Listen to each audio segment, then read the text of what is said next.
Ја разбирам фрустрацијата, но политичкиот момент на проширувањето на ЕУ е сега. Западен Балкан да ја зграпчи шансата. Ваква порака испрати од Белград шефицата на европската дипломатија Каја Калас. Изјави дека турнејата низ регионот е со јасна мисија да ги охрабри кандидатките и најави дека ќе се ангажира со владите во Србија, Косово и Македонија на патот кон Унијата.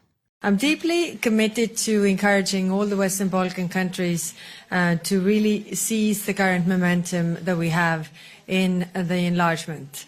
Yes, this process has been going on for quite some time, but there's always a political momentum, and this political momentum is right now.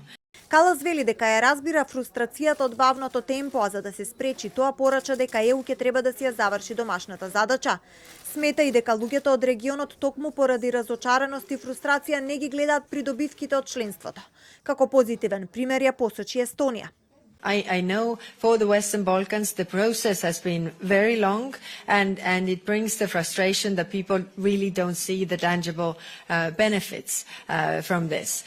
European Union enlargement is a convergence machine. Again, coming from a country that GDP per capita was 36% of European average before we joined, 4 years before we joined. When we joined, it was 48%, and now it's close to 90% of the European average. What it means for the people is that the prosperity of people actually, is increasing.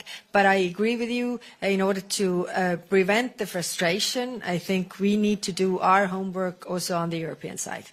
А на еден ден пред посетата на шефицата на европската дипломатија на Скопје, премиерот Мицкоски порача дека е убеден дека ќе се најдат решенија и дека Европската унија ќе најде механизми за земјата да го добие заслуженото место во Унијата.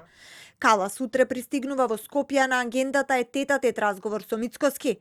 Заедно со Муцунски пак ќе се обратат на првиот диалог за безбедност и одбрана меѓу ЕУ и Македонија.